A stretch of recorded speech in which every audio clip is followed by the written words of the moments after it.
Welcome to the source.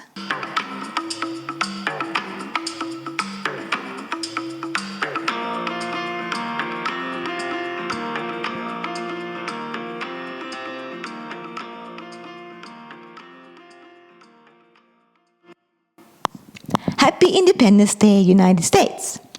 Today, the United States celebrates its 25th birthday, the Day of Independence, and thus the theme for today's episode. I am Hannah Tellecell, and this is the Source Podcast, your source of inspiration and good things. The United States certainly is a country of continuous development, holding many extremes, yet always with an Achilles heel of both being founded through immigrants and exploiting Native American Indians and Hawaiians. Nonetheless, it's a country that has provided me with much inspiration ever since my first visit in 1987. Then to Hartford, Connecticut with my mother and brother to visit her American fiancé, and with a day tour to New York City.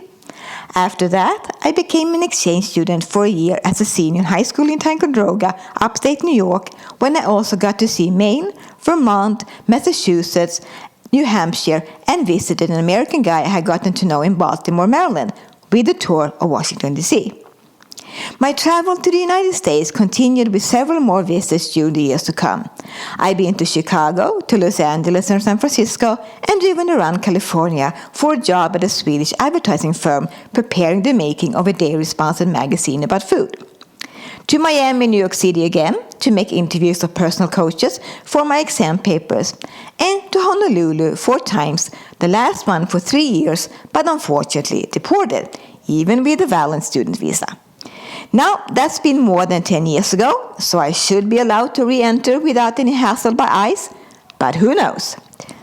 About 2 years ago, I found out that the first asylum for persecuted people in the United States was created by a French couple in Pennsylvania named Tavannes and Charpentier, who then were bought by the founding fathers. Guess what? My heritage is French, and my last name by birth is Charpentier. Maybe it was one of my ancestors who created the asylum. It would make sense to me. What does it then mean to be independent? And do you feel that you are?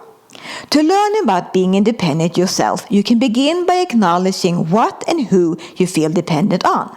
We are often dependent on others for both income, food, housing, being able to buy clothes, etc. But we can also be dependent on others emotionally for support and through our relationships for intellectual stimulation and even spiritually if we belong to a congregation with a dominant leader. A healthy dependency is good and can be distinguished through acknowledging that others are dependent on you too. We are interdependent. Nonetheless, if the dependency is lopsided, you can feel that you lose your own power and your own sovereignty. To not fall into this trap, think of things you can do just for you, even if you, for example, are dependent on someone else financially. Make your own choices with awareness and gratitude, and you soon grow in your independence instead. To be independent is to be sovereign, while interdependence is found in the balance between autonomy and belonging. Who are you depending on and for what? Make a list. What can you do to become more independent? The next step after becoming independent is to experience the exhilarating experience of feeling free. Perhaps we even need to feel independent to be able to feel free. What do you think? I often feel the freest when I travel, when I let loose on a dance floor or practice Isadora Duncan dance. And of course, freedom to me is to be able to voice my opinion both when speaking and in writing. To not have anyone decide what I should write or say is the most liberating thing. Even if it's just a matter of sharing my own feelings or thoughts of the moment of the mundane or my private life, there's a freedom in that. That doesn't exclude taking responsibility for what I write or to not exercise caution. With the increased lunacy online, this has become an increasing must. I rest on my experiences rather than just my convictions. As long as I keep it real, I follow the path of truth, and that to me is the most important thing. When do you feel the freest? What does freedom of speech mean to you? And do you honor others' right to? How do you like to best express yourself? To talking, writing, painting, or dancing? Or something else?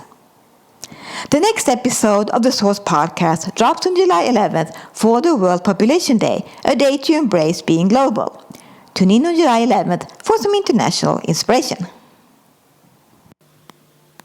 Thanks for listening. Please rate, review, and subscribe for more life coaching tips. And remember, care about yourself, others, and Earth. Aloha!